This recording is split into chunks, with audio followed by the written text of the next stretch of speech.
Hello students, welcome back to our channel Manavan Asiriyar. இன்றைக்கி இந்த வீடியோவில் நம்ம என்ன அப்டேட் பார்க்க போகிறோம்னு பார்த்தீங்கன்னா, இரண்டாம் இடை பருவத் தேர்வு November 2024 12th standard computer science Tamil medium question paper தான் பார்க்க போகிறோம். ஸோ டோட்டல் மார்க் வந்து 35. 12th standard computer science Tamil medium பொறுத்த வரைக்கும் 1 மார்க் வந்து ஒரு 10 1 மார்க் இருக்குது. புக் பேக் 1 மார்க் நல்லா தரவாக படிச்சுக்கோங்க. ப்ளஸ் இந்த கொஷின் பேப்பரில் இருக்கக்கூடிய 2 மார்க் கொஸ்டின் வேணும் 3 வினாக்களுக்கு விடையிலி வினா எண் 15 கட்டாயமாக விடையளிக்கணும். 3 × 2 6 படிநிலை மற்றும் தரவு மாதிரிக்கு இடையே உள்ள வேறுபாடு என்ன?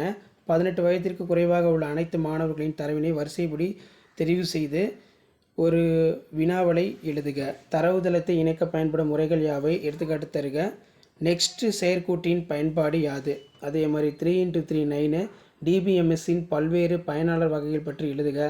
கட்டுப்பாடு என்றால் என்ன? கட்டுப்பாடுகளின் வகைகளை எழுது. பைத்தானில் உள்ள ஓப்பன் செயற்கூறு குறிப்பு வரைக.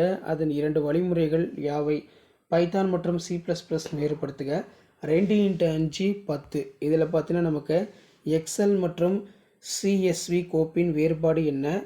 ஹேவிங் துணைநிலை கூற்றின் பயன் யாது? எடுத்துக்காட்டு தருக. பல்வேறு கோப்பு முறைகளின் பொருட்கள் அவற்றை விளக்கத்துடன் அட்டவணைப்படுத்துக. C++ மீது பைத்தான் பண்புக்கூறுகள் பற்றி எழுதுக.